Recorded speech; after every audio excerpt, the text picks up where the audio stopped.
अब देखिए मैं पार्ट्स पर आने वाला हूं, यहां से आपका एक्चुअल आईसी इंजन स्टार्ट होने वाला है। ठीक है, so this was the trailer of the IC engine. Okay, so come to the first part of the IC engine and the most important, जहां से क्वेश्चन आने की प्रोबेबिलिटी सबसे ज्यादा है, स्पार्क प्लग। और स्पार्क प्लग आपका कहां यूज में होता है?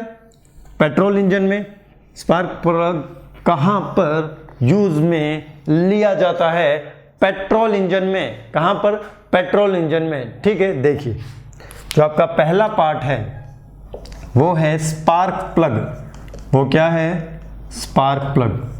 स्पार्क प्लग में हम क्या करते हैं? With the help of the electrical energy spark produce करते हैं। जैसे वेल्डिंग में हम क्या प्रोड्यूस करते हैं? आर्क। और आर्क कंटिन्यूअसली प्रोड्यूस होती है, लेकिन spark for a very short period of time produce होती है। जैसे आपके घर में गैस वाला लाइटर, गैस वाले लाइटर से आप क्या प्रोड्यूस करते हो? स्पार्क प्रोड्यूस करते हो। With the help of that spark आपकी गैस बर्न होती है।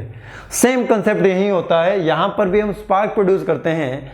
स्पार्क प्रोड्यूस करने के लिए हम यहाँ पर इलेक्ट्रिकल एनर्जी का यूज करते हैं, और इलेक्ट्रिकल एनर्जी से जो स्पार्क प्रोड्यूस होती है उससे हम क्या करते हैं? फ्यूल को बर्न करते हैं। Fuel in the sense air fuel mixture को, एयर और पेट्रोल के मिक्सचर को हम बर्न करते हैं with the help of spark plug. With the help of spark plug. हो ये होता कैसा है सर? देखिए ये कुछ इस तरीके से होता है। अंदर से बता रहा हूं, बाहर से तो आपने देखा है। ये स्पार्क प्लग आपका कुछ इस तरीके से होता है। इसमें दो इलेक्ट्रोड होते हैं, एक पॉजिटिव इलेक्ट्रोड होता है और एक नेगेटिव इलेक्ट्रोड होता है। एक पॉजिटिव इलेक्ट्रोड होता है और एक नेगेटिव इलेक्ट्रोड होता है। So this will be the negative electrode and this will be the positive electrode. अब आप एक मुझे बात बताइए, इलेक्ट्रॉन्स किस डायरेक्शन में फ्लो होते हैं? इलेक्ट्रॉन्स आपके फ्लो होते हैं इस डायरेक्शन में।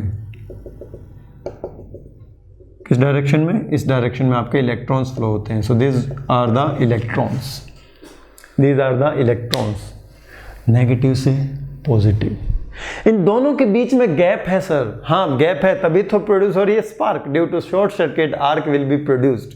ड्यू टू शॉर्ट सर्किट, यहां पर हम शॉर्ट सर्किट नहीं करेंगे, यहां पर हम पहले से ही गैप प्रोवाइड करेंगे। क्या प्रोवाइड करेंगे? गैप प्रोवाइड करेंगे। देखिए एक्चुअली में होगा क्या, देखिए अब ध्यान से सुनना है मेरी बात। हमने इसको इलेक्ट्रिसिटी से कनेक्ट करा और हमने कुछ वोल्टेज प्रोवाइड की। क्या प्रोवाइड की? वोल्टेज प्रोवाइड की। अब क्या होगा? यहां से इलेक्ट्रॉन जंप करने की कोशिश करेगा, यहीं तक पहुंचा।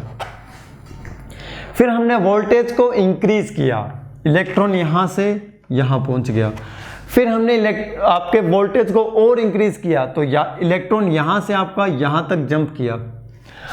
हमने वोल्टेज को इतना इंक्रीज कर दिया कि आपका इलेक्ट्रॉन इस इलेक्ट्रोड से यहां तक पहुंच गया। हमने वोल्टेज को इतना इंक्रीज करना है कि यहां से इलेक्ट्रोड यहां पहुंच जाए। यहां से इलेक्ट्रोड कहां पहुंच जाए? यहां पहुंच जाए। सर इलेक्ट्रॉन को जंप करवाने के लिए हम वोल्टेज को इंक्रीज कर रहे हैं, और कितनी वोल्टेज चाहिए सर? 10,000 टू 20,000 चाहिए। 10,000 टू कितनी चाहिए? 20,000 वोल्ट चाहिए। क्यों चाहिए सर इतनी ज्यादा वोल्टेज? क्योंकि इन दोनों के बीच में गैप है। इन दोनों के बीच में क्या है? गैप है। और गैप मतलब इन दोनों के बीच में एयर है। मतलब एयर रेजिस्टेंस को ओवरकम करने के लिए हमें इतनी ज्यादा वोल्टेज चाहिए। हमें इतनी ज्यादा क्या चाहिए? वोल्टेज चाहिए। सर इतनी ज्यादा जब वोल्टेज होगी तो टेम्परेचर भी तो बहुत इंक्रीज होगा। बिल्कुल सही बात है। जब इतनी ज्यादा वोल्टेज होगी तो स्पार्क प्लग के इलेक्ट्रोड्स पर टेम्परेचर बहुत ज्यादा हो जाएगा, और टेम्परेचर हो जाएगा आपके almost 1600 degree centigrade. 1600 degree centigrade, इतना ज्यादा टेम्परेचर। सर इतना ज्यादा टेम्परेचर होगा तो इसमें थर्मल एक्सपेंशन होगा, और जैसे ही टेम्परेचर डिक्रीज होगा थर्मल कॉन्ट्रैक्शन होगा। मतलब सर अगर टेम्परेचर बढ़ेगा तो ये गैप भी इंक्रीज हो जाएगा, और टेम्परेचर कम होगा तो ये वापस इलेक्ट्रोड अपनी पोजीशन पर आ जाएगा। तो सर हमें तो हर बार वोल्टेज चेंज करनी पड़ेगी। जब गैप बढ़ेगा तो और वोल्टेज इंक्रीज करनी पड़ेगी, जब गैप कम होगा तो और वोल्टेज डिक्रीज करनी पड़ेगी। क्या आप बाइक पर बैठने के बाद वोल्टेज इंक्रीज डिक्रीज करते हो? बिल्कुल नहीं। बाइक पर बैठने के बाद हम सिर्फ एक्सीलेटर को कंट्रोल करते हैं एंड ब्रेक को कंट्रोल करते हैं। हम चाहते हैं कि ये जो गैप है ये कांस्टेंट रहे। ये क्या रहे? कांस्टेंट रहे, in order to maintain the spark, जैसा कि वेल्डिंग में होता है। In order to maintain the arc, हम एक गैप को मेंटेन करते हैं, यहां पर भी हम स्पार्क को मेंटेन करने के लिए इस गैप को मेंटेन करेंगे, इस गैप को हम कांस्टेंट रखेंगे और इस गैप को हम क्या कहते हैं, स्पार्क गैप। इस गैप को हम क्या कहते हैं, स्पार्क गैप। मतलब आपकी जो ये स्पार्क है इसकी स्ट्रेंथ को कांस्टेंट रखने के लिए, आपकी जो स्पार्क है उसको मेंटेन रखने के लिए इलेक्ट्रोड्स के बीच में जो स्पार्क गैप होता है उसे कांस्टेंट रखना पड़ता है। लेकिन सर ये तो कांस्टेंट रह ही नहीं सकता, यहाँ तो टेम्परेचर चेंज हो रहा है। तो ऐसा मटेरियल लेके आओ जो टेम्परेचर इनसेंसिटिव हो, जिस पर टेम्परेचर का इफेक्ट बिल्कुल भी ना हो। अब यहाँ पर क्वेश्चन आ रहा है कि ऐसा मटेरियल लाइए जिस पर टेम्परेचर का इफेक्ट बिल्कुल भी ना हो, तो ऐसा कौन सा मटेरियल है सर? ठीक है, तो बताता हूं अभी मैं। बुक्स में क्या लिखा है, देखिए बुक्स में क्या लिखा है। बुक्स में लिखा है कि आप प्लेटिनम यूज करो। किसको यूज करो? प्लेटिनम को यूज करो। आपका स्पार्क गैप कांस्टेंट रहेगा और आपकी आर्क मेंटेन हो जाएगी। अब आप एक मुझे बात बताइए कि अगर आपने स्पार्क प्लग के इलेक्ट्रोड प्लेटिनम के बना दिए तो आपकी गाड़ी चोरी नहीं होगी, आपके स्पार्क प्लग चोरी हुआ करेंगे। तो it is not economical, it is not economical. पर बुक्स में तो यही लिखा है ये प्लेटिनम का बनाइए, बट इसको हम कह सकते हैं कि ये थ्योरेटिकल है। ये क्या है? थ्योरेटिकल है, प्रैक्टिकली पॉसिबल नहीं है। अरे क्यों नहीं है? क्योंकि सर ये तो बहुत ज़्यादा कॉस्टली है। तो सर प्रैक्टिकली हम कैसे बनाएंगे? प्रैक्टिकली आप बनाएंगे निकल एलॉय का। किसका? निकल एलॉय का। निकल एलॉय का बनाओगे प्रैक्टिकली। प्रैक्टिकली आप स्पार्क प्लग के इलेक्ट्रोड्स किसके बनाएंगे? निकल एलॉय के। अब देखिए सर आपने फिर दोनों मेटेरियल क्यों बताए? क्योंकि इन केस अगर निकल एलॉय क्वेश्चन में नहीं आता है तो कौन आएगा? प्लेटिनम। बहुत रेयर चांस है कि प्लेटिनम आए, लेकिन इन केस अगर आपके क्वेश्चन में निकल एलॉय नहीं है तो वहां प्लेटिनम जरूर होगा और आपको उसको टिक करना है क्योंकि आपको मार्क्स लेने हैं। अगर आपके क्वेश्चन में निकल एलॉय है तो आपको उसको सिलेक्ट करना है। 95% क्वेश्चन होंगे वो निकल एलॉय पर बेस्ड होंगे और जो 5% क्वेश्चन होगा जो कभी नहीं पूछा जाता है, एक दो बार ही पूछा गया है, प्लेटिनम पर बेस्ड होगा। निकल एलॉय का सर क्यों बना दिया प्रैक्टिकली? इसमें ऐसी क्या खास बात थी?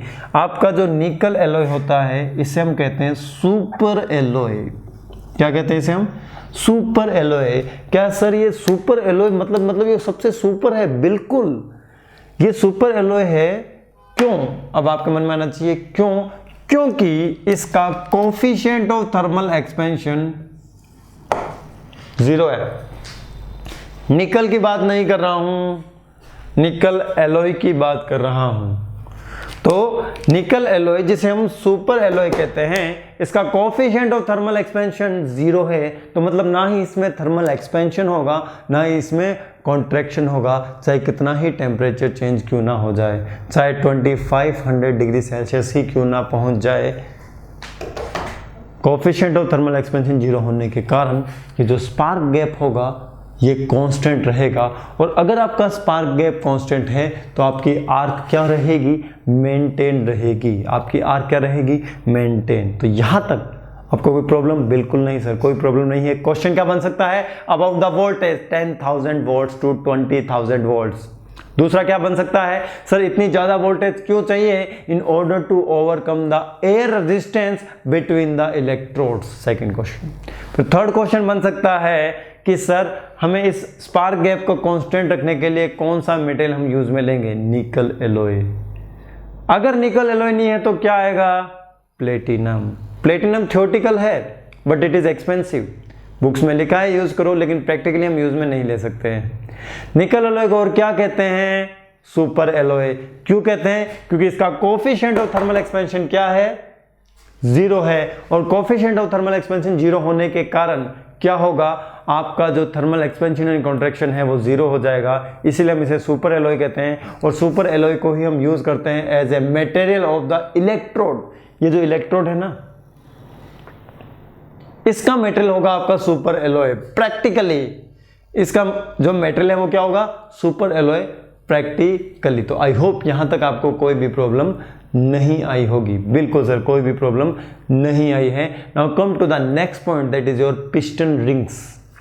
That is your piston rings. Piston rings क्या होती है, देखिए पिस्टन रिंग्स क्या होती है उसको भी हमें ध्यान से पढ़ना है। पिस्टन रिंग्स क्या होती है उसको भी हमें ध्यान से पढ़ना है, ठीक है।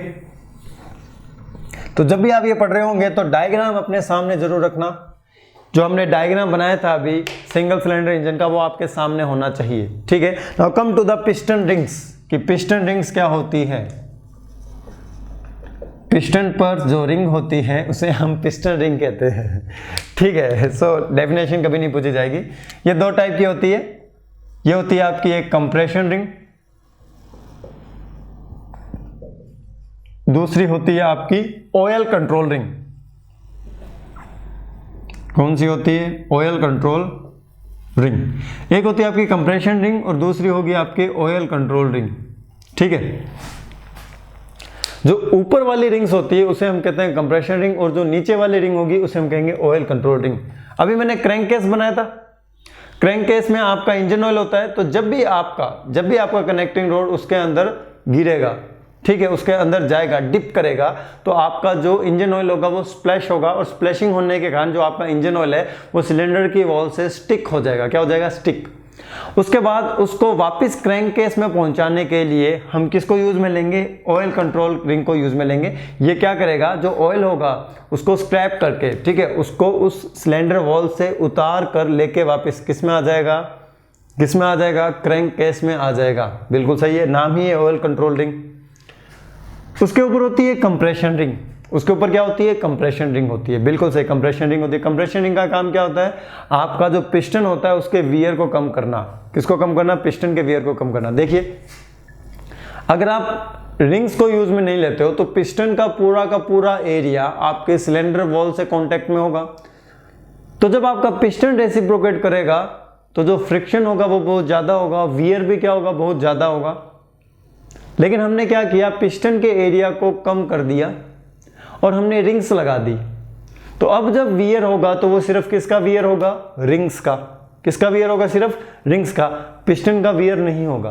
तो अब आप एक मुझे बात बताइए, पिस्टन को चेंज करवाना एक्सपेंसिव ज़्यादा है या फिर रिंग्स को चेंज करवाना एक्सपेंसिव ज़्यादा है। सर पिस्टन को चेंज करवाना एक्सपेंसिव ज़्यादा है। ऑयल कंट्रोल रिंग और कंप्रेशन रिंग को हम आसानी से चेंज करवा सकते हैं। उसकी जो कॉस्ट है एज कंपेयर टू पिस्टन क्या है, कम है, ठीक है। तो वियर को कम करने के लिए पिस्टन को हम पिस्टन रिंग्स यूज में लेते हैं। ये दो टाइप की होती है, compression ring and oil control ring. Now question can be based on your number of rings. Question can be based on your number of rings, ठीक है। तो नंबर ऑफ रिंग्स कितनी होती है उसकी अगर हम बात करते हैं, यहां पर मैं लिख देता हूं टोटल रिंग। क्या लिख देता हूं मैं, टोटल रिंग। सपोज आपके पास 3 रिंग्स है, 2 ले लीजिए, 2 फिर 3 ले लीजिए एंड फिर 4 ले लीजिए। अगर आपके पास टोटल रिंग्स 2 है तो 1 कंप्रेशन रिंग हो जाएगी और 1 ऑयल कंट्रोल रिंग हो जाएगी। अगर आपके पास 3 रिंग्स है तो 2 कंप्रेशन रिंग हो जाएंगी और 1 ऑयल कंट्रोल रिंग हो जाएगी। अगर आपके पास 4 रिंग्स है तो आपकी 3 कंप्रेशन रिंग हो जाएगी और 1 ऑयल कंट्रोल रिंग हो जाएगी। सर ऐसा क्यों है कि ऑयल कंट्रोल रिंग 1 ही है, ऑयल कंट्रोल रिंग 1 ही होती है, 2 लगाने का मतलब नहीं है। 2 ऑयल कंट्रोल रिंग्स लगाने का मतलब है कि बॉटम वाली रिंग आपका ठीक से काम नहीं कर रही है। तो जब वो ठीक से काम नहीं कर रही है तो उसे हटा ही दीजिए ना, दोनों क्यों लगा रखी है। तो ऑयल कंट्रोल रिंग हमेशा 1 ही होगी, ऑयल कंट्रोल रिंग हमेशा 1 ही होगी। And the remaining rings will be compression ring, and the remaining rings will be compression ring. तो 1 और 2 तो ये कितना हो जाएगा, यहां से 1, ये 1 और ये 3, यहां से कितना हो जाएगा 2, ये 1 और 4, यहां से कितना हो जाएगा 3, ठीक है। ऑयल कंट्रोल रिंग हमेशा 1 होगी और जो बाकी बच जाएगी वो क्या हो जाएगी, कंप्रेशन रिंग।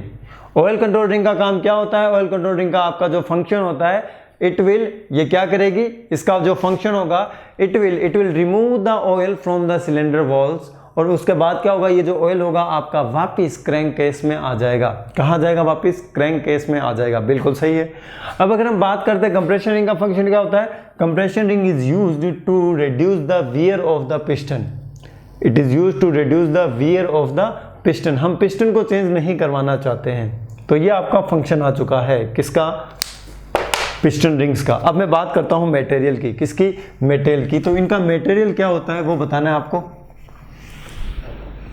जो पिस्टन रिंग होती है, जो पिस्टन रिंग होती है वो वियर को कम करने के लिए यूज में ली जाती है। It is use to reduce the wear. It is use to reduce the wear. Okay, so अगर ये वियर को रिड्यूस करने के लिए यूज में ली जाती है तो it should be also act as a lubricant. मतलब ये सर स्मूथ होनी चाहिए। कैसी होनी चाहिए? स्मूथ होनी चाहिए। अब मैं आपसे क्वेश्चन पूछता हूं कि ये डक्टाइल होनी चाहिए या ब्रिटल होनी चाहिए? थोड़ा सा आपको अब दिमाग लगाना है। वीडियो को पॉज कीजिए, 5 सेकंड के लिए सोचिए कि पिस्टन रिंग डक्टाइल होनी चाहिए या ब्रिटल होनी चाहिए। बताइए, पिस्टन रिंग डक्टाइल होनी चाहिए या फिर ब्रिटल होनी चाहिए? जल्दी सोचिए, आंसर आना चाहिए। ये तो मैंने आपको बता दिया कि ये स्मूथ होनी चाहिए in order to reduce the friction. मतलब it should be also act as a solid lubricant. तो अब मुझे आपको बताना है कि ये डक्टाइल होगी या फिर ब्रिटल होगी। अब देखिए, कुछ स्टूडेंट्स के मन में आ रहा होगा डक्टाइल होनी चाहिए, कुछ स्टूडेंट्स के मन में आ रहा होगा ब्रिटल होनी चाहिए। ब्रिटल होने वाले स्टूडेंट्स बहुत कम होंगे और डक्टाइल होने वाले स्टूडेंट्स ज़्यादा होंगे। तो सही कौन से होंगे? जो कम होंगे। इस बार ज़्यादा वाले सही नहीं हैं। तो मतलब आपकी पिस्टन रिंग डक्टाइल नहीं होनी चाहिए। क्यों नहीं होनी चाहिए?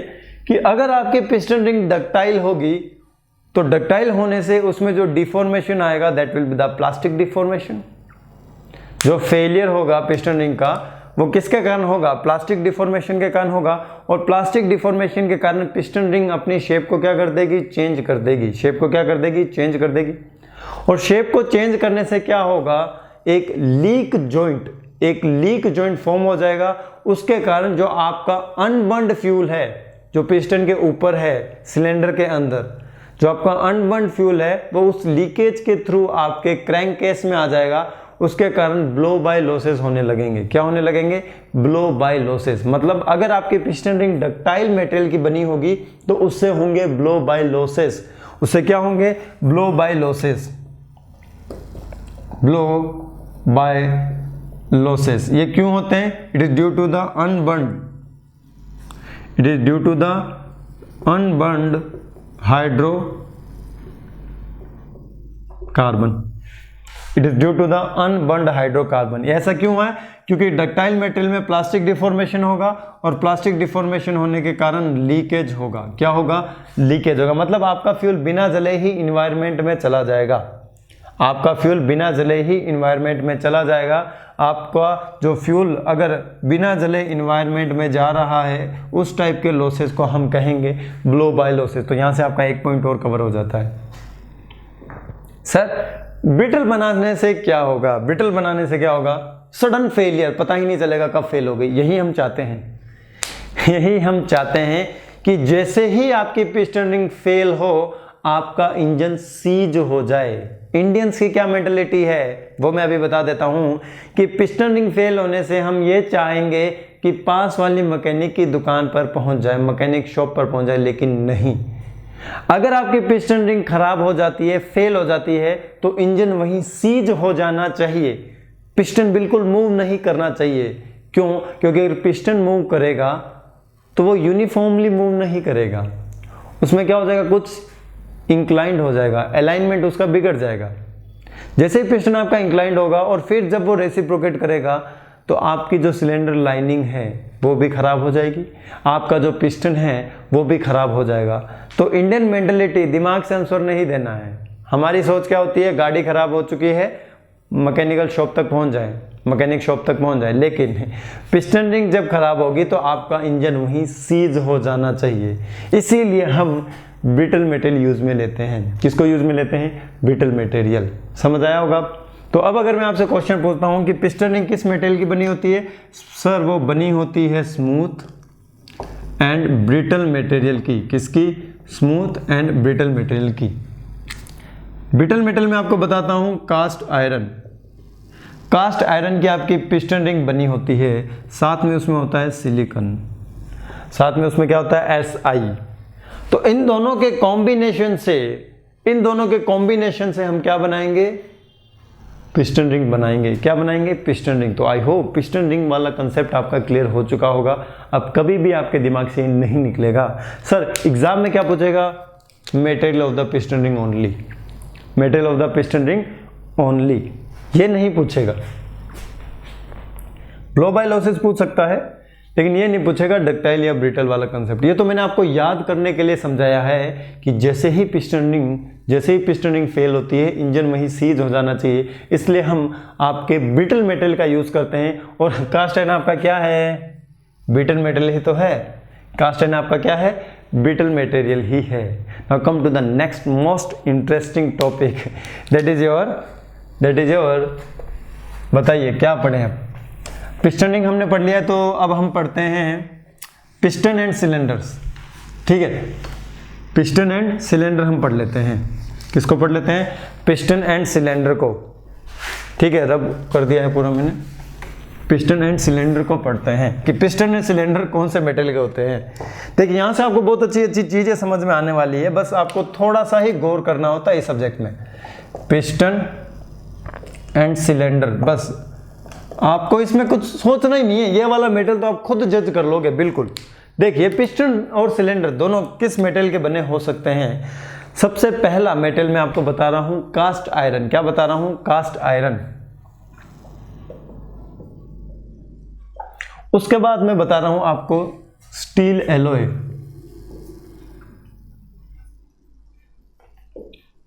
मतलब एलॉयज ऑफ द स्टील। उसके बाद मैं आपको बता रहा हूं एल्यूमिनियम एलॉयज।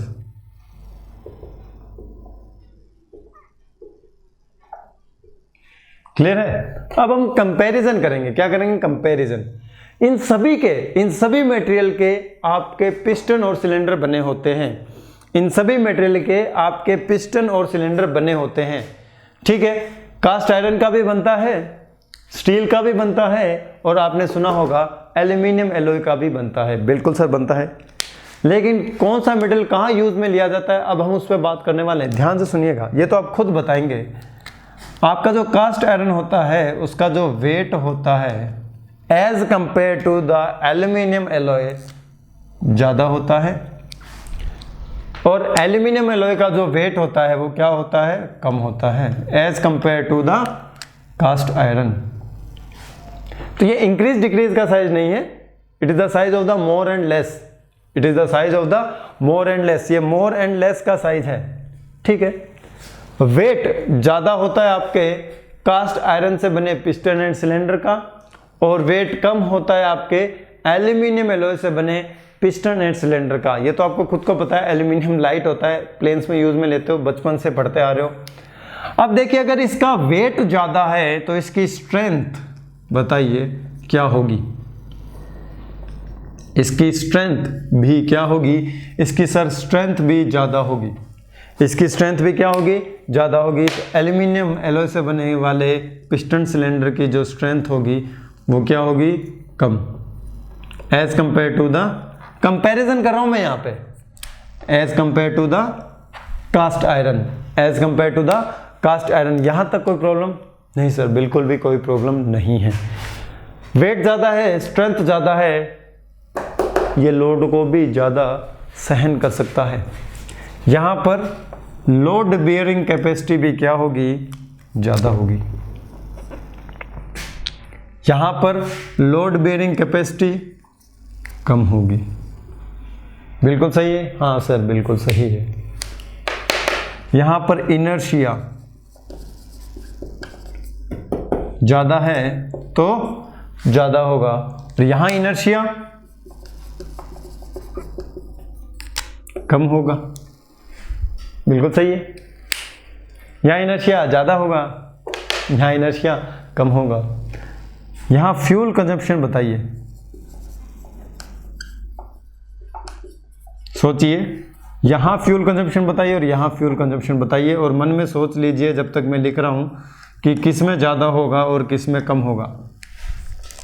सर वेट ज़्यादा है, स्ट्रेंथ ज़्यादा है, लोड ज़्यादा ले जा रहा है, फ्यूल कंजप्शन भी तो इसका ज़्यादा होगा ना, क्योंकि ये लोड ज़्यादा कैरी कर रहा है, ज़्यादा पावर की रिक्वायरमेंट होगी। यहाँ पर fuel consumption as compare to the cast iron कम होगा। अब जहाँ फंसते हैं सभी, यहाँ बताइए इकोनॉमी और यहाँ बताइए इकोनॉमी किसकी ज़्यादा होगी।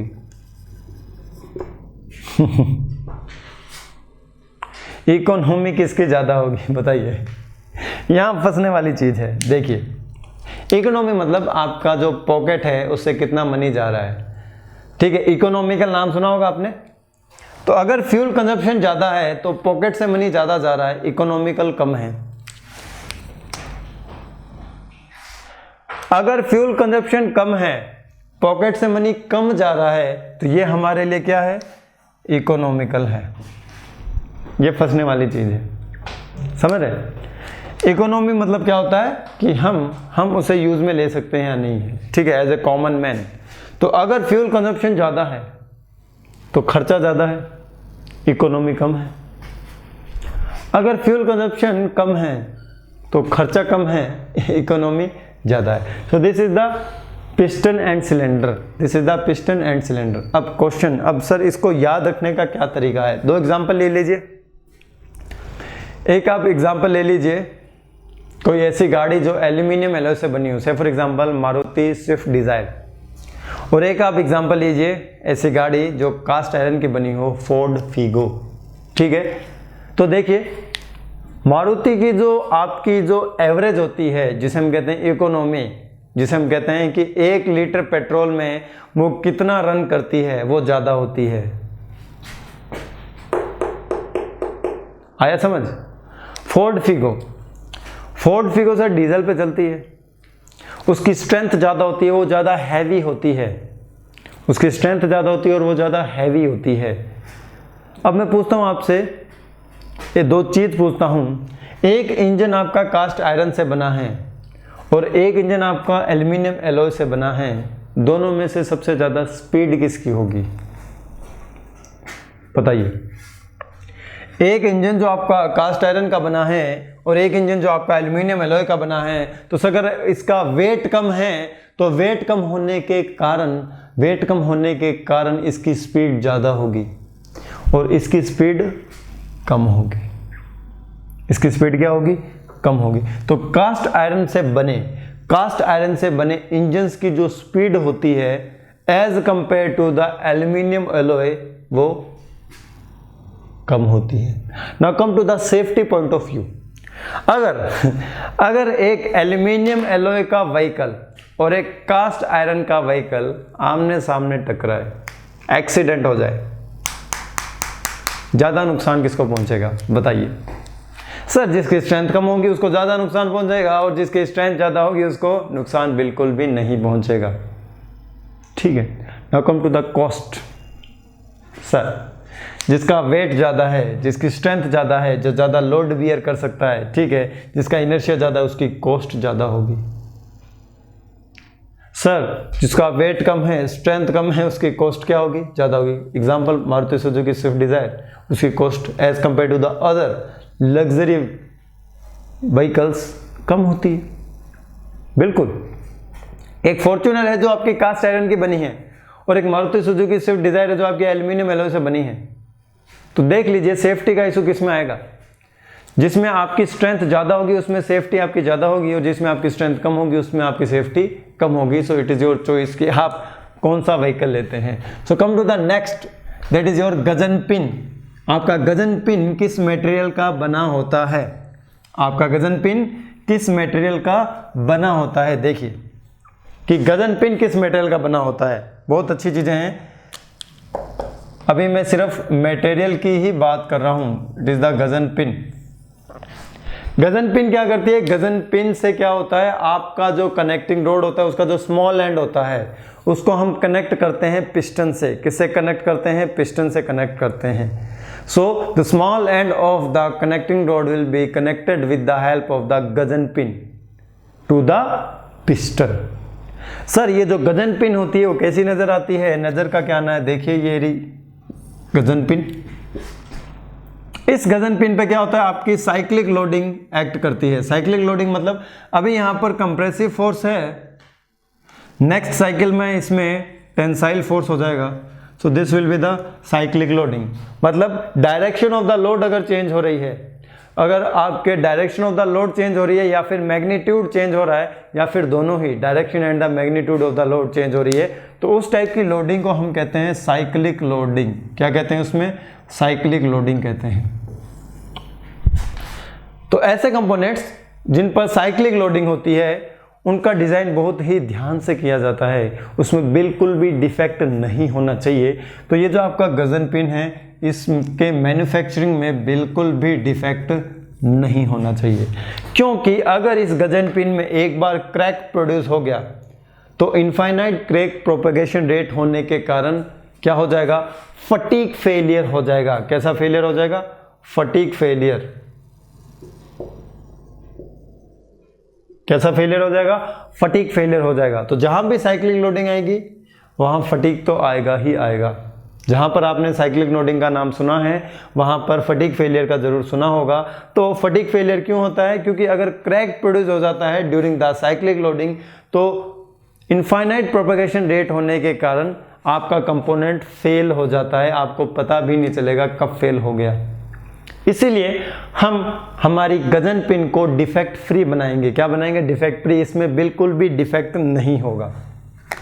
जो आप गजन पिन बनाते हो उसको बनाने के लिए आप डक्टाइल मटेरियल का यूज करते हो। किस मटेरियल का? डक्टाइल मटेरियल का। और वो जो डक्टाइल मटेरियल होता है वो होता है आपका स्टील। वो क्या होता है? आपका स्टील होता है। तो जो आपकी गजन पिन होती है वो डक्टाइल मटेरियल से बनी होती है और ये जो डक्टाइल मटेरियल है ये आपका स्टील है। सर स्टील में हम ऐसे स्ट्रेंथ कैसे इंक्रीज कर दें जो साइक्लिक लोडिंग को भी बियर कर सके? बिल्कुल, स्टील की हम स्ट्रेंथ इंक्रीज करते हैं with the help of the forging. With the help of the forging. और ये कौन सा फोर्जिंग प्रोसेस है? ये है आपका cold drop forging. Cold drop forging. With the help of the cold drop forging हम क्या करेंगे? इस स्टील को कन्वर्ट करेंगे फोर्ज स्टील में। किसमें? फोर्ज स्टील में। तो क्वेश्चन में आपके आएगा कि जो गजन पिन बनी होती है वो किसकी बनी होगी? फोर्ज स्टील की बनी होगी। किसकी बनी होगी? फोर्ज स्टील की। और फोर्ज स्टील का मतलब ये है कि हमने उसे किस प्रोसेस से बनाया है? फोर्जिंग प्रोसेस से बनाया है। किस प्रोसेस से बनाया है? फोर्जिंग। और कौन सा फोर्जिंग प्रोसेस है? कोल्ड ड्रॉप फोर्जिंग है। फोर्जिंग प्रोसेस से क्यों बनाया? फोर्जिंग प्रोसेस हमने इसलिए बनाया क्योंकि हम उसमें जो इंटरनल डिफेक्ट है, उसमें जो हम इंटरनल डिफेक्ट्स की बात करें, मैन्युफैक्चरिंग प्रोसेस के अंडर अगर प्रोड्यूस हो रहे हैं तो हमने with the help of the forging internal defects को क्या कर दिया? रिमूव कर दिया। With the help of the forging हमने किसको रिमूव किया है? इंटरनल डिफेक्ट्स को रिमूव किया है। In order to remove the internal defects Gajan pin is produced with the help of the cold drop forging and the material of the Gajan pin is forged steel। Sir आपने internal defects को तो remove कर दिया लेकिन external defects को कैसे remove करेंगे? तो अब हम बात करते हैं अगर एक्सटर्नल डिफेक्ट्स की। किसकी बात करें? एक्सटर्नल डिफेक्ट्स की। तो एक्सटर्नल डिफेक्ट्स को रिमूव करने के लिए एक ही मैन्युफैक्चरिंग प्रोसेस होता है जिसे हम कहते हैं मशीनिंग। जिसे हम क्या कहते हैं? Machining. With the help of the machining, with the help of the machining external defects will be removed and with the help of the forging internal defects will be removed. हमने ये defect क्यों remove किए हैं? क्योंकि हमारे component पर cyclic loading आ रही थी। क्या आ रही थी? साइक्लिक लोडिंग आ रही थी। तो जब भी आपके कंपोनेंट पर साइक्लिक लोडिंग आती है तो साइक्लिक लोडिंग आने के कारण उसको आपको बनाना पड़ेगा फोर्जिंग ऑपरेशन से। और फोर्जिंग ऑपरेशन से क्या होगा? इंटरनल डिफेक्ट्स रिमूव हो जाएंगे और एक्सटर्नल डिफेक्ट्स को रिमूव करने के लिए हम उस कंपोनेंट की क्या कर देंगे? मशीनिंग। हम उस कंपोनेंट की क्या कर देंगे? मशीनिंग कर देंगे। तो आईसी इंजन में जितने भी कंपोनेंट है जिस पर फटीग लोडिंग आ रही है वो हमेशा किसके बने होंगे? फोर्ज स्टील के बने होंगे। किसके बने होंगे? फोर्ज स्टील के। से फॉर एग्जांपल कनेक्टिंग रोड, आपका जो कनेक्टिंग रोड है उस पर भी उस पर भी आपके क्या आएगा, साइक्लिक लोडिंग आएगा। और जब कनेक्टिंग रोड पर भी साइक्लिक लोडिंग आ रहा है तो उसको भी हम किसकी हेल्प से बनाएंगे, फोर्ज स्टील की हेल्प से बनाएंगे। और फोर्जिंग करने से इंटरनल डिफेक्ट रिमूव होंगे और मशीनिंग करने से एक्सटर्नल डिफेक्ट रिमूव हो जाएंगे। आपका जो क्रैंक है उस पर भी साइक्लिक लोडिंग आती है, तो उसको भी हम किसकी हेल्प से बनाएंगे, फोर्ज स्टील की हेल्प से बनाएंगे। साइक्लिक लोडिंग का मतलब क्या है, देखिए कि अगर आपके पास कोई कंपोनेंट है, से फॉर एग्जांपल ये कंपोनेंट है, इस पर मैं अभी टेंसाइल फोर्स लगाता हूं, फिर compressive force, tensile compressive, tensile compressive, tensile compressive, tensile compressive, तो इस लोडिंग को हम क्या कहते हैं बताइए, इस लोडिंग को हम कहते हैं साइक्लिक लोडिंग। ठीक है, आपने वायर को तोड़ा होगा ना बचपन में ऐसे करके, तो वो साइक्लिक लोडिंग थी। आप उसको टेंसाइल फोर्स लगा के नहीं तोड़ सकते थे, टेंसाइल फोर्स लगाओगे तो ज्यादा फोर्स लगाना पड़ेगा। आप उस पर क्या करते थे, tensile compression, tensile compression, tensile compression. तो टेंसाइल कंप्रेशन करने के कारण साइक्लिक लोडिंग होती थी, और साइक्लिक लोडिंग के कारण क्या होगा, आपके कंपोनेंट यील्ड स्ट्रेंथ से भी कम स्ट्रेंथ पर फेल हो जाता है। इसलिए हमें ध्यान रखना पड़ता है कि किसी भी कंपोनेंट पर अगर साइक्लिक लोडिंग आ रही हो तो वो बिल्कुल भी डिफेक्ट फ्री हो, वो बिल्कुल भी डिफेक्ट फ्री हो, उसमें बिल्कुल भी डिफेक्ट नहीं होना चाहिए। क्लियर है। तो इंटरनल डिफेक्ट को रिमूव करने के लिए हम क्या यूज में लेंगे, इंटरनल डिफेक्ट को रिमूव करने के लिए हम फोर्जिंग प्रोसेस यूज में लेंगे। एक्सटर्नल डिफेक्ट को रिमूव करने के लिए हम क्या करेंगे, मशीनिंग ऑपरेशन यूज में लेंगे। और मटेरियल क्या हो जाएगा आपका, फोर्ज स्टील। तो आज तक क्वेश्चन सिर्फ यही बना है, मटेरियल फोर्ज स्टील। क्यों बनाते हैं फोर्ज स्टील से, रीजन मैंने आपको बता दिया है। अब मैं आता हूं आपके वॉल्स पर, किस पर, वॉल्स पर। वॉल्स पे क्या क्वेश्चन आएगा, देखिए वॉल्स, दो वॉल होते हैं, एक तो होता है आपका इनलेट वॉल, एक होता है आपका एग्जॉस्ट वॉल। एक होता है आपका इनलेट वॉल, एक होता है आपका एग्जॉस्ट वॉल। क्वेश्चन सिर्फ पूछा जाता है इनमें से बड़ा कौन सा है, क्वेश्चन इसमें से पूछा जाएगा इनमें से बड़ा कौन सा है।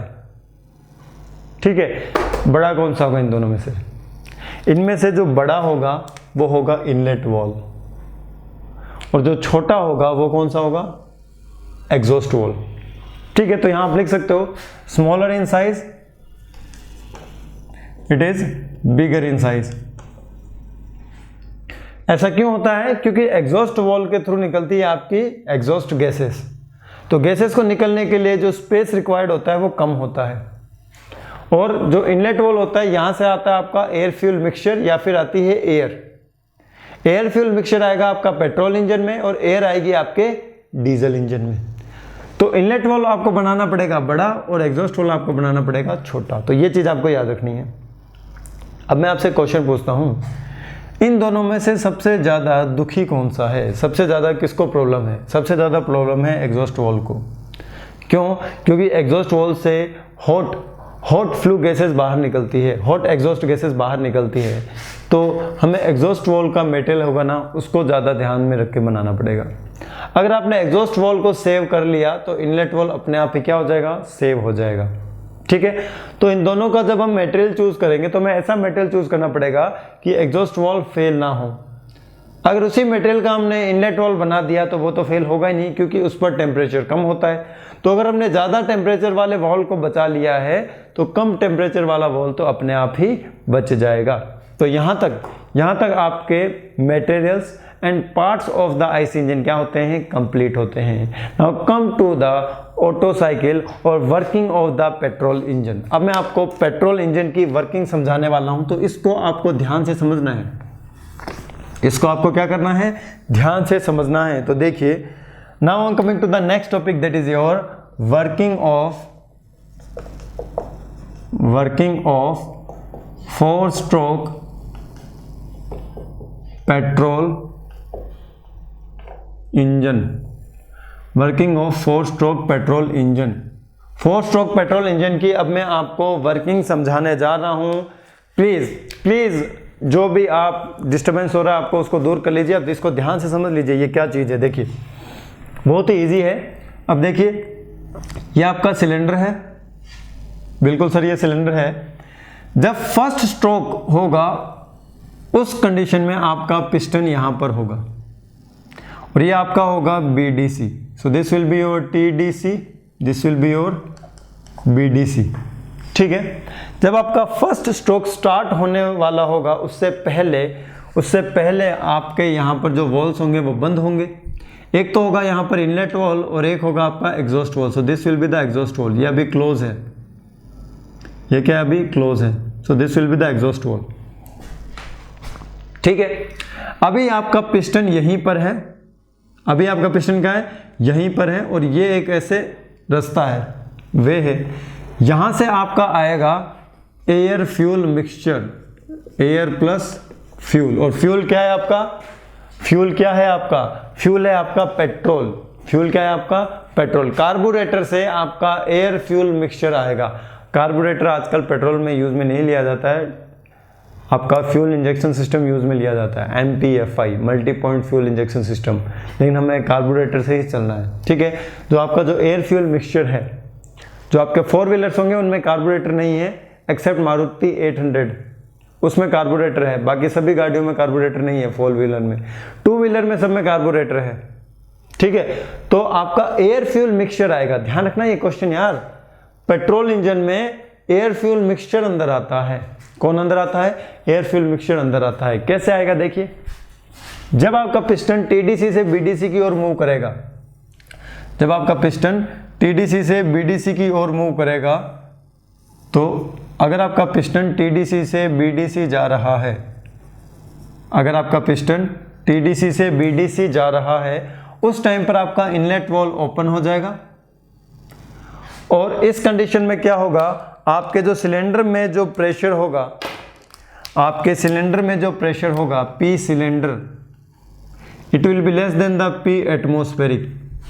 यहाँ पर जो आपका सिलेंडर में प्रेशर होगा it will be equals to atmospheric pressure. जैसे ही आपका पिस्टन TDC से डाउनवर्ड डायरेक्शन में शिफ्ट हुआ, ये डाउनवर्ड डायरेक्शन में मूव किया, तो इस कंडीशन में सिलेंडर के अंदर का जो प्रेशर होगा वो एटमॉस्फेरिक प्रेशर से कम हो जाएगा। एटमॉस्फेरिक प्रेशर से क्या हो जाएगा, कम हो जाएगा। इंजेक्शन देखा है ना आपने, इंजेक्शन में जब आप प्लंजर को डाउनवर्ड डायरेक्शन में मूव करते हो तो उसके अंदर जो प्रेशर है एटमॉस्फेरिक प्रेशर से कम हो जाता है और उसके अंदर लिक्विड फिल हो जाता है। सेम प्रोसेस यही होगा जब आपका पिस्टन TDC से BDC की ओर मूव करेगा। इस कंडीशन में सिलेंडर के अंदर का जो प्रेशर है वो आपके एटमॉस्फेरिक प्रेशर से कम हो जाएगा और जो आपका एयर फ्यूल मिक्सचर है वो इसके अंदर आ जाएगा। एयर फ्यूल जो मिक्सचर है वो आपका किसके अंदर आ जाएगा, सिलेंडर के अंदर आ जाएगा। तो यहां तक कोई प्रॉब्लम नहीं सर। कब तक अंदर आएगा, जब तक आपका पिस्टन BDC ना पहुंच जाए। तो जब यहां पर आपका पिस्टन पहुंच जाएगा तो इस कंडीशन में हम इनलेट वॉल को बंद कर देंगे। पहले तो खुला था, अब हम इनलेट वॉल को बंद कर देंगे और आपके सिलेंडर में होगा एयर फ्यूल मिक्सचर। सिलेंडर में क्या होगा, air fuel mixture. So this is the air fuel mixture, this is air fuel mixture, air fuel mixture, air fuel mixture, air fuel mixture, air fuel mixture. ध्यान से सुनिए मेरी बात, जो आप ऑटो साइकिल पढ़ते हो वो अलग है और जो आप वर्किंग समझ रहे हो स्ट्रोक की वो अलग है। वर्किंग समझोगे तभी आप डायग्राम बना पाओगे। तो जब आपका पिस्टन डाउनवर्ड डायरेक्शन में मूव कर रहा था तो डाउनवर्ड डायरेक्शन में मूव करने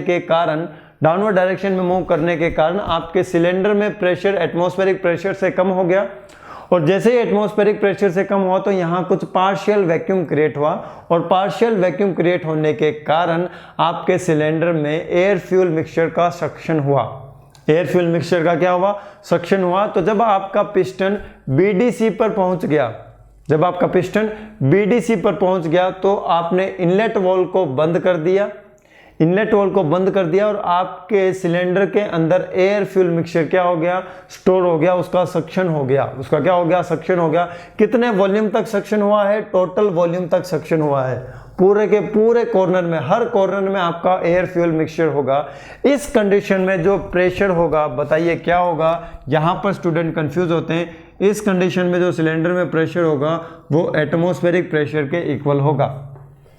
इस कंडीशन में जो सिलेंडर में प्रेशर होगा वो एटमॉस्फेरिक प्रेशर के इक्वल होगा और इस स्ट्रोक को हम कहते हैं सक्शन स्ट्रोक। ये लो आपका पहला स्ट्रोक, सक्शन स्ट्रोक। इस स्ट्रोक को हम क्या कहते हैं, सक्शन स्ट्रोक कहते हैं। सक्शन स्ट्रोक में पिस्टन TDC से BDC आता है और जब TDC से BDC आएगा तो इसमें एयर फ्यूल मिक्सचर का सक्शन होगा।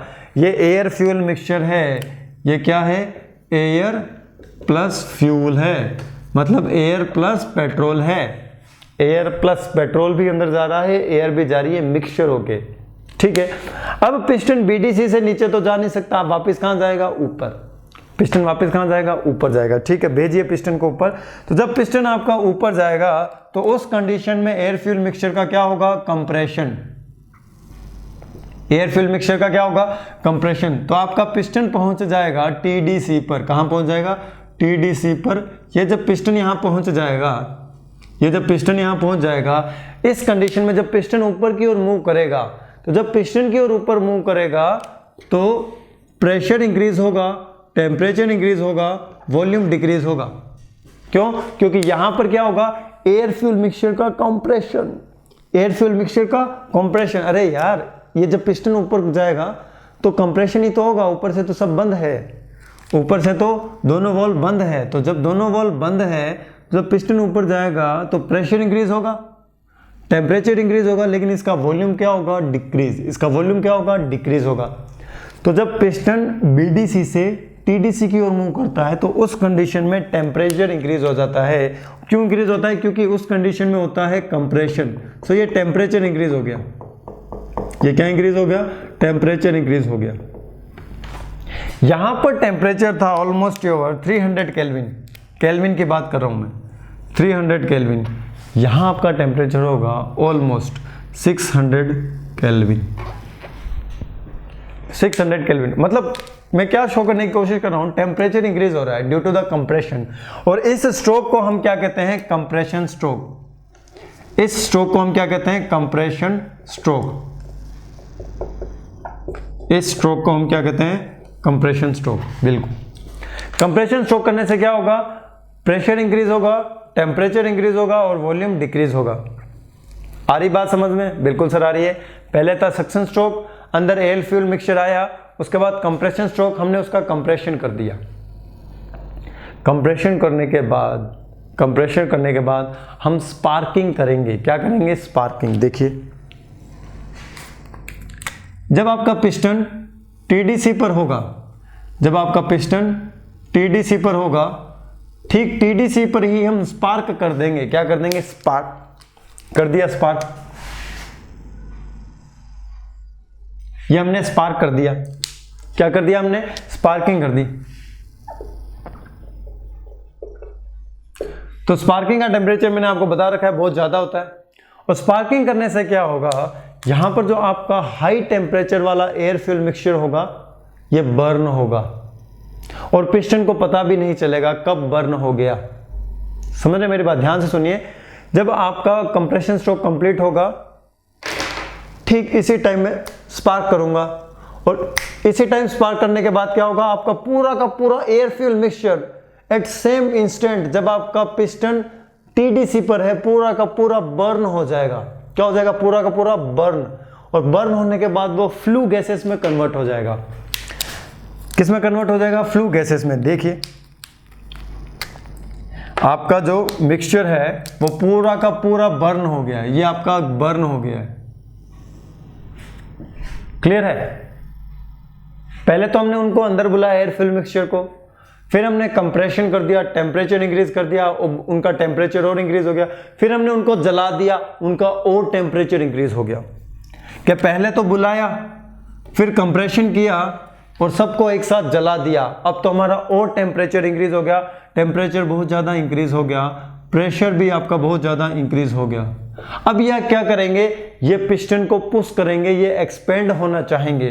ये क्या करेंगे, ऊपर जाएंगे, इधर जाएंगे, इधर जाएंगे, इधर जाएंगे। कहाँ जाएंगे, इनको रास्ता नहीं मिलेगा, इनको जगह नहीं मिलेगी। इनको सिर्फ एक ही रास्ता मिलेगा कि हम नीचे जाएं। कहाँ जाएं, नीचे जाएं। कहाँ जाएं, नीचे जाएं। तो जब ये नीचे की ओर जाएंगे तो इनका होगा एक्सपेंशन। इनका क्या होगा, एक्सपेंशन। तो जब एक्सपेंशन होगा तो हमें मिलेगा पावर स्ट्रोक। क्या मिलेगा, पावर स्ट्रोक। तो चीज समझ आ रही है ना। यहां पे ध्यान देने वाली बात है कि जब आपका पिस्टन स्टिल टीडीसी पर है, इसी समय हमने पूरा का पूरा फ्यूल बर्न कर दिया। इसी समय हमने क्या कर दिया, पूरा का पूरा फ्यूल बर्न कर दिया। पिस्टन को पता ही नहीं चला कि फ्यूल कब बर्न हुआ और सारा का सारा जो फ्यूल है वो बर्न होकर फ्लू गैसेस में कन्वर्ट हो गया। किस में कन्वर्ट हो गया, फ्लू गैसेस। यहां पर तो आपका एयर फ्यूल मिक्सचर है, हॉट टेम्परेचर, हाई टेम्परेचर, यहां पर आपकी फ्लू गैसेस हैं। यहां पर क्या है आपकी फ्लू गैसेस। अब इन फ्लू गैसेस का टेम्परेचर बर्निंग के कारण और ज्यादा इंक्रीज हो गया, और ज्यादा इंक्रीज, प्रेशर भी और ज्यादा इंक्रीज। अब ये क्या चाहेंगी, एक्सपेंड होना चाहेंगी। ऊपर एक्सपेंड नहीं हो सकती, सिलेंडर हेड ने रोक रखा है। इन डायरेक्शन में एक्सपेंड नहीं हो सकती क्योंकि सिलेंडर ने रोक रखा है। ये नीचे की डायरेक्शन में एक्सपेंड होगी क्योंकि पिस्टन नीचे की डायरेक्शन में मूव कर सकता है, तो ये पिस्टन को नीचे की ओर पुश करेंगी। ये जो फ्लू गैसेस है जिनका टेम्परेचर और प्रेशर बहुत ज्यादा है, ये पिस्टन को नीचे की ओर पुश करेगी। अभी तक हम क्या कर रहे थे, हमने पिस्टन को नीचे लाया था, हमने पिस्टन को ऊपर लाया था। अब ये क्या कर रही है, ये पिस्टन को नीचे की ओर मूव कर रही है। तो जब ये पिस्टन को नीचे की ओर मूव करेगी तो एक्सपेंशन होगा। क्या होगा, एक्सपेंशन। देखिए, तो जब आपका पिस्टन टीडीसी से बीडीसी की ओर मूव करेगा तो इस समय एक स्ट्रोक होगा। जब आपका पिस्टन टीडीसी से बीडीसी की ओर मूव करेगा, इस समय एक स्ट्रोक होगा और इस स्ट्रोक को हम कहेंगे पावर स्ट्रोक। स्ट्रोक हमेशा तभी होगा जब पिस्टन मूव करेगा। यहां पर कोई स्ट्रोक नहीं होगा। यहां कोई चेंज इन वॉल्यूम है, नहीं है। यहां पर चेंज इन वॉल्यूम है, नहीं है। Change in volume is zero. Zero change in volume पर हमने स्पार्किंग की है। जीरो चेंज इन वॉल्यूम पर हमने क्या की है, स्पार्किंग की है। समझ रहे हैं ना मेरी बात। यहां पर वॉल्यूम चेंज नहीं हुआ और पूरा का पूरा air fuel mixture flue gases में कन्वर्ट हो गया। इतनी जल्दी स्पार्किंग की थी, इतनी जल्दी, इतनी एक्यूरेट टाइम पर हमने स्पार्किंग की है। समझ रहे हैं मेरी बात, इतनी एक्यूरेट टाइमिंग पर हमने स्पार्किंग की है। उसके बाद ये जब पिस्टन को नीचे पुश करेंगे तो हमें मिलेगा पावर स्ट्रोक। क्या मिलेगा, power stroke. Still pressure in the cylinder is much greater than atmospheric pressure. तो ये ऑलमोस्ट होता है आपके 5 बार के इक्वल। मतलब एक्सपेंड होने के बाद भी प्रेशर एटमॉस्फेरिक प्रेशर तक नहीं पहुंचा।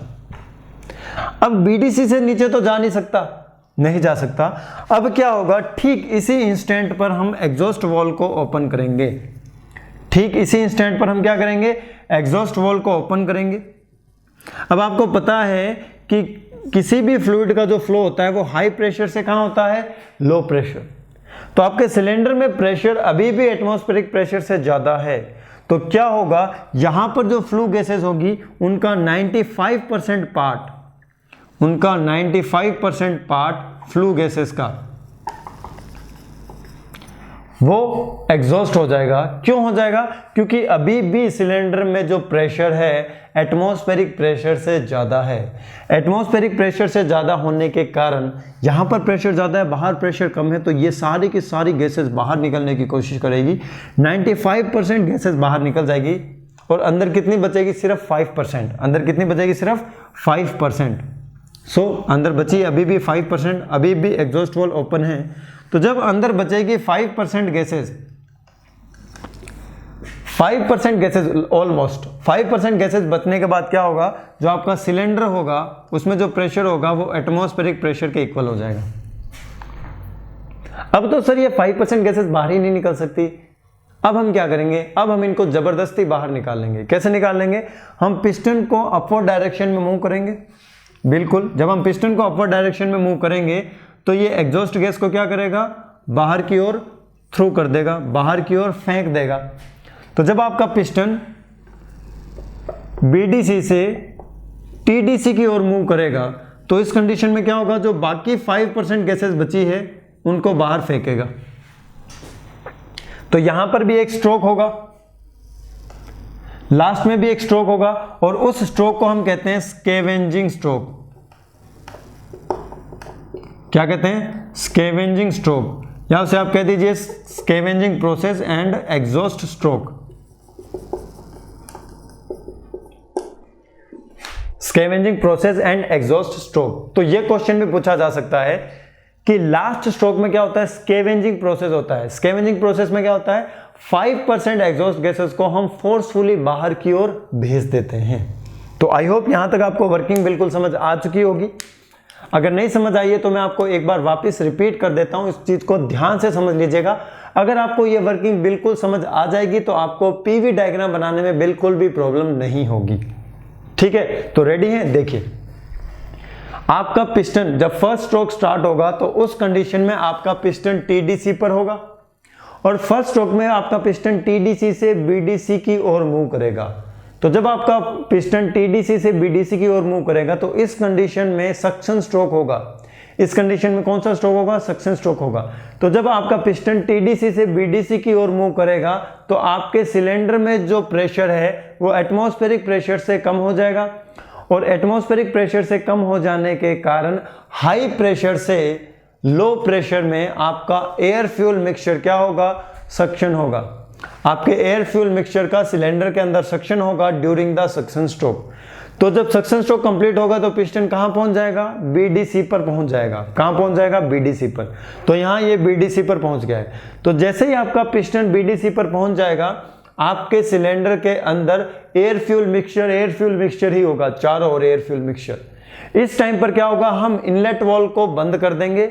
किसको बंद कर देंगे? इनलेट वॉल्व को बंद कर देंगे और इस कंडीशन पर आपके सिलेंडर के अंदर का जो प्रेशर होगा वो एटमॉस्फेरिक प्रेशर के इक्वल हो जाएगा। सो यहां पर आपका सक्शन स्ट्रोक कंप्लीट हो जाएगा। उसके बाद हम क्या करेंगे? कंप्रेशन करेंगे। तो कंप्रेशन करने के लिए हम पिस्टन को अपवर्ड डायरेक्शन में मूव करेंगे। तो जब हम पिस्टन को अपवर्ड डायरेक्शन में मूव करेंगे तो यहां पर कंप्रेशन होगा और कंप्रेशन होने के कारण, किसके कारण? कंप्रेशन होने के कारण प्रेशर इंक्रीज होता है, टेम्परेचर इंक्रीज होता है और वॉल्यूम डिक्रीज होता है। क्या होता है? वॉल्यूम डिक्रीज होता है। तो जब कंप्रेशन स्ट्रोक कंप्लीट हो जाएगा तो आपके एयर फ्यूल मिक्सचर का टेम्परेचर बहुत ज्यादा इंक्रीज हो जाएगा ड्यू टू द कंप्रेशन। अब ठीक इसी टाइम पर हम स्पार्क करेंगे और किसी को पता नहीं लगेगा। सभी की सभी air fuel mixture exhaust gases में कन्वर्ट हो जाएगी, फ्लू गैसेस में कन्वर्ट हो जाएगी। पिस्टन को पता ही नहीं चलेगा कि उसके ऊपर क्या हुआ है। अब मैं बताता हूं आपको क्या हुआ है। पिस्टन के ऊपर कांस्टेंट वॉल्यूम पर हीट एडिशन हुआ है। बतानी नहीं है किसी को बात। पिस्टन के ऊपर कांस्टेंट वॉल्यूम पर हीट एडिशन हुआ है। तो कांस्टेंट वॉल्यूम पर हीट एडिशन ऐसे होता है, बिल्कुल अब समझ आ गया होगा। कभी भी देखा नहीं होगा कि सर कांस्टेंट वॉल्यूम पर हीट एडिशन कैसे होता है? ऐसे होता है। वॉल्यूम में चेंज नहीं होता है और हीट एडिशन होता है और हीट एडिशन के कारण टेम्परेचर बहुत ज्यादा इंक्रीज हो जाता है और प्रेशर बहुत ज्यादा इंक्रीज हो जाता है। सो दैट अब ये क्या करते हैं? पिस्टन को पुश करते हैं। तो जब पिस्टन को ये पुश करेगा तो हमें मिलेगा पावर स्ट्रोक। हमें क्या मिलेगा? Power stroke. और इतनी ज्यादा हमें पावर मिलेगी कि आगे के जो भी स्ट्रोक हैं इस स्ट्रोक से चल जाएंगे। तो जैसे ही हमें पावर स्ट्रोक मिला, पावर स्ट्रोक मिलने के बाद पिस्टन बीडीसी से नीचे तो नहीं जा सकता। तो जब आपका पिस्टन बीडीसी से नीचे नहीं जा सकता है, ठीक इसी टाइम पर हम एग्जॉस्ट वॉल्व को ओपन करेंगे। किसको ओपन करेंगे? एग्जॉस्ट वॉल्व को ओपन करेंगे। क्या होता है जब आपका पावर स्ट्रोक कंप्लीट होता है? पावर स्ट्रोक के कंप्लीट होने के बाद जो आपके सिलेंडर में प्रेशर होता है, it will be still more than the atmospheric pressure. अब देखो ये क्या हो रहा था, जब पावर स्ट्रोक मिल रहा था ना, तो पावर स्ट्रोक मिलने के कारण क्या होता है? पावर स्ट्रोक मिलने के कारण आपका प्रेशर डिक्रीज होता है, टेम्परेचर डिक्रीज होता है, वॉल्यूम इंक्रीज होता है। तो प्रेशर डिक्रीज होगा, टेम्परेचर डिक्रीज होगा और वॉल्यूम इंक्रीज होगा। तो प्रेशर डिक्रीज हुआ, टेम्परेचर डिक्रीज हुआ, वॉल्यूम इंक्रीज हुआ, लेकिन प्रेशर इतना डिक्रीज नहीं हुआ कि वो एटमॉस्फेरिक प्रेशर के इक्वल हो जाए। प्रेशर अभी भी आपके सिलेंडर में पावर स्ट्रोक कंप्लीट होने के बाद एटमॉस्फेरिक प्रेशर से ज्यादा है, एटमॉस्फेरिक प्रेशर से ज्यादा है। और ठीक इसी समय अगर मैं एग्जॉस्ट वाल्व खोलूंगा तो एटमॉस्फेरिक प्रेशर से प्रेशर ज्यादा होने के कारण 95% एग्जॉस्ट गैसेस बाहर भाग जाएगी, पिस्टन को पता ही नहीं चलेगा। ये लो, heat rejection at the constant volume ऐसे होता है कि पिस्टन को पता ही ना चले कि एग्जॉस्ट गैसेस कब बाहर निकल गई। ये होता है heat rejection at the constant volume. तो जब 95% गैसेस, 95% मतलब मेजर एग्जॉस्ट गैसेस बाहर निकल जाएगी तो अंदर कितनी बच जाएगी? ऑलमोस्ट 5%। ठीक है, ये समझाने के लिए बता रहे हैं 95 एंड 5, होता तो ये 99 ही है। 5% जब गैसेज अंदर बच जाएगी तो आपके सिलेंडर का प्रेशर एटमॉस्फेरिक प्रेशर के इक्वल हो जाएगा। लो जी, हो गया। अब इन एग्जॉस्ट गैसेज को कैसे बाहर निकालें, प्रेशर डिफरेंस तो है ही नहीं। तो प्रेशर डिफरेंस क्रिएट करने के लिए हम पिस्टन को ऊपर की डायरेक्शन में मूव करेंगे, बीडीसी से टीडीसी की ओर मूव करेंगे। तो जब हम पिस्टन को बीडीसी से टीडीसी की ओर मूव करेंगे तो उस कंडीशन में ये क्या करेगा, ये जो 5% एग्जॉस्ट गैसेज हैं इनको ये क्या करेगा, बाहर की ओर एग्जॉस्ट करेगा। तो लास्ट स्ट्रोक में 5% एग्जॉस्ट गैसेज को बाहर निकालने वाले का जो प्रोसेस होता है उसका हमने नाम दिया है, that is the scavenging process. ये नाम याद रखना है आपको, स्कैवेंजिंग प्रोसेस। ये स्कैवेंजिंग प्रोसेस कब होता है, एग्जॉस्ट स्ट्रोक में होता है। और एग्जॉस्ट स्ट्रोक में हम क्या करते हैं, 5% एग्जॉस्ट गैसेस को बाहर निकालते हैं। अब एक ध्यान देना दिमाग में, एग्जॉस्ट स्ट्रोक में सिर्फ 5% गैसेस बाहर निकल रही है, heat rejection at the constant volume पर 95% गैसेस बाहर निकल रही है। तो जो थर्मोडायनेमिक साइकिल होती है वो डिफरेंट होती है और ये जो स्ट्रोक होते हैं वो डिफरेंट होते हैं। तो स्ट्रोक आपको यह समझ आ गए होंगे कि 4 स्ट्रोक कौन सा होता है, suction stroke, compression stroke, power stroke, exhaust stroke. 4 stroke हो गए ना। तो ऐसे ही मैं आपको ये सारे प्रोसेस पीवी साइकिल में भी बना के बताऊंगा। चीज क्लियर हुई यहाँ पर?